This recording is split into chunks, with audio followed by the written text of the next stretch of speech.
సంవత్సరం నిన్నది, ఇప్పుడు ఆమెకు 9 నెలలు నిన్నాయి. 9 నెలలు నిన్నప్పుడు ఏం చేయాలి, మన దగ్గర కొన్ని డబ్బులు పెట్టుకోవాలి. ఎందుకంటే మనం ప్రైవేట్ నార్మల్ ఎట్లా ఉంటుందో ఆపరేషన్ అవుతుందా నార్మల్ అయితే తెలియదు కాబట్టి కొన్ని డబ్బులు పెట్టుకోవాలి. నార్మల్ అయితే మంచిదే, ఆపరేషన్ అయితే మన ఖర్చులకు ఉండాలి, రానుగోలు దారి ఖర్చులకు ఉండాలి కాబట్టి కొన్ని డబ్బులు ఖచ్చితంగా ప్రెగ్నెంట్ దాచుకోవాలి. దాచుకున్న తర్వాత డెలివరీకి గవర్నమెంట్ హాస్పిటల్కి పోవాలి. 108 నెంబర్ గుర్తు పెట్టుకోవాలి. 108 గుర్తు పెట్టుకోకుంటే మీ దగ్గర మీ అత్త కానీ మీ భర్త ఎవరు లేరంటే అంగన్వాడీ టీచర్ నెంబర్ గుర్తు పెట్టుకోండి. నా నెంబర్ గుర్తు పెట్టుకోండి, రామ్మ ఇబ్బంది ఉంది ఇప్పుడు ఎవరు లేరంటే మేము కూడా వస్తాం, నేను కూడా వస్తాం, సరేనా? లేదు ఆశా కార్యకర్త రావాలంటే ఆశా కార్యకర్త కూడా వస్తుంది, మీతో పాటు వస్తారు. కాబట్టి నెంబర్ ఖచ్చితంగా మా ఇద్దరిని ఎవరో ఒకరు పెట్టుకోవాలి, పెట్టుకొని ఇచ్చేయాలి. కానీ ఎప్పుడో పోతారు, డెలివరీ అయినా కూడా చెప్పాలి. ఏంటి డెలివరీ అయినా చెప్పలేదంటే మీకన్నా ముందు మీరు సంతోషించాలి. మేమే తెలుసా బిడ్డ మంచిగా ఉందంట, 3 పిల్లలు పెరిగిందంట అని మంచిగా సంతోషంగా చెప్పాలి. ఏంటి అత్త వస్తుంది ఏమి అన్నం చేయాలంటే అప్పుడు ఏమైందని అంటే డెలివరీ అయింది రాలేదని చెప్తారు. కానీ మీకు మరి సంబంధం ఉండాలి, మీరు ఫోన్ చేసి చెప్పాలి. డెలివరీ అయింది, అక్కడ పోయి డెలివరీ అయింది అప్పుడు ఏం చేయాలి, తల్లి పుట్టినెంబడే పాలు ఇవ్వాలి. తల్లిపాలు పుట్టినెంబడే ఎందుకు ఇవ్వమంటున్నాం, ఆ పాలల్లో వ్యాధి నిరోధక శక్తి ఎక్కువగా ఉంటాయి. అవి ముడి పాలు, అవి పసుపచ్చగా ఉంటాయి. ఆ పాలలో శక్తి ఎక్కువగా ఉంటుంది, బిడ్డ సరిపోని పోషకాలు ఉంటాయి. కాబట్టి ఆ పాలు తప్పకుండా రామ సౌమ్యరా తప్పకుండా బిడ్డకి ఇవ్వాలి, ఇవ్వకుండా ఉండొద్దు పాలు. ఆ పాలు తాగినాక బిడ్డని ఇట్లా భుజానికి వేసుకొని ఇట్లా కొట్టుకోవాలి. ఇట్లా ఇట్లా కొట్టి అరుగుతాయా లేదు తీసురా, కానీ ఇట్లా మూమెంట్ ఇట్లా ఒక 5 నిమిషాలు ఇటు అటు తల్లి తిరగాలి. ఇటు అటు తిరుగుతే ఏమైతుంది, పాలు జీర్ణమవుతాయి. అప్పుడు బిడ్డ దేపిస్తుంది, అప్పుడు ఏం కాదు. మొన్న రీసెంట్ గా మా మేడం వాళ్ళు చెప్పింది ఏం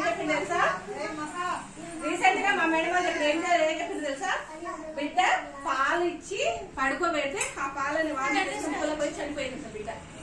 అంటే ఇక్కడ ఎవరు తప్పు, తల్లిదే తప్పు కదా.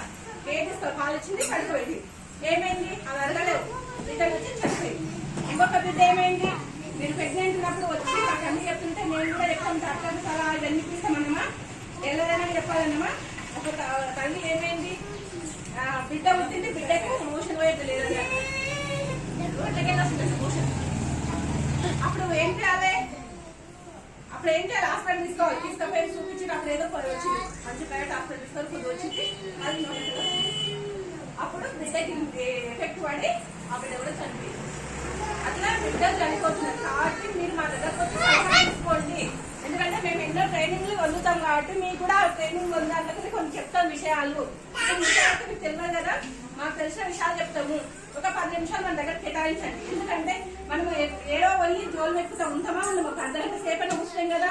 మీరు వచ్చి ఒక 10 నిమిషాలు కేటాయించండి చాలు, తెలియని విషయాలు తెలుసుకోండి. అట్లా బిడ్డ పాలు ఇట్లా ఈ పొజిషన్ లో పెట్టుకొని ఇవ్వాలి. ఇక్కడ తల రావాలి, ఇక్కడ కాళ్ళు రావాలి, బిడ్డ నా సైడ్ ఇట్లా మళ్ళాలి, మళ్ళీ పాలు ఇవ్వాలి. చేతి కూడా ఇట్లా సపోర్ట్ తీసుకోవాలి. ఏదో ఇచ్చినామని ఇట్లా పెట్టొద్దు. అప్పుడు ఒకవేళ స్పీడ్ వచ్చినాయనుకో పాలు బిడ్డ తాగలేక చనిపోయడానికి ప్రమాదం ఉంటుంది. కాబట్టి ఇట్లా సపోర్ట్ పెట్టుకొని పాలు ఇవ్వాలి బిడ్డకు. ఇచ్చిన తర్వాత కూడా ఇచ్చిన సపోర్ట్ తీసుకుని అన్ని చేసాం. పైకి వేసుకోవాలి, పైకి వేసుకున్నాం కింద పడిపోయినాం, అది కాదు. పైకి వేసుకొని కలిసి నడవాలి. అప్పుడే బిడ్డ కలిసి కాబట్టి పాలు లోపలికి పోతాయి. ఇట్లా కొట్టుకుంటూ అటు ఇటు నడవాలి. 2 నిమిషాలు నడిచిన తర్వాతనే అయినాక పుట్టిన వెంటనే పోలియో ఇంజక్షన్ ఇస్తారు, ఇప్పియాలి. బీసీజీ ఇప్పియాలి. టైం టు టైం ఏ సూది కావాలో ఆ సూది ఇప్పియాలి. సూదులు ఇప్పించి అలాగే దాంతో పాటు పాలు ఇవ్వాలి. బిడ్డకు ఎన్నిసార్లు అయినా ఇవ్వాలి. టైం అనేది బిడ్డకు పాలు ఇవ్వాలి. అలాగే బిడ్డని అబ్జర్వ్ చేయాలి. తల్లి అబ్జర్వ్ చేయాలి. బిడ్డని పాలు ఇచ్చుకుంటూ చూస్తే పాలు ఇచ్చినప్పుడు బిడ్డ వేసినప్పుడు నల్లగా మారితే గానీ మంచిది కాదు. ఇక్కడ వినండి అమ్మా, ఇక్కడ మంచిది కాదు. నల్లగినగైతే బిడ్డ పింక్ కలర్ ఉందంటే మంచిది. బిడ్డ ఎల్లో గానీ నల్లగానైతే మంచిది కాదు. డాక్టర్ కు చూపియాలి. అట్లా తల్లి అబ్జర్వ్ చేయాలి. ఏదో కూర్చొని పాలిచ్చినా కాదు, అది ఒక చోట కూర్చొని ప్రశాంతమైన వాతావరణంలో ఇచ్చిస్తే బిడ్డకు నీకు సమన్వయం. బిడ్డ చూస్తూ మనం పాలించినప్పుడు చూస్తుంటే ఆ బిడ్డ మనం చూస్తుంటే మా అమ్మ అంటే ఈమెనా, ఇంతసేపు ఈమెతో కేటాయిస్తుందా అనేది అనుబంధం అనేది ఏర్పడుతుంది. తల్లిపాలకు దిగిన బిడ్డలకి ప్రేమ ఎక్కువ ఉంటుంది అని అంటారు తెలుసా. ఎట్లనో ఇచ్చి పడుకోబెట్టారు, పక్కన పడుకోబెట్టారు. ఆ బిడ్డ శక్తి అనేది పెరగాలి. చూస్తూ పాలు ఇవ్వాలండి బిడ్డలకు.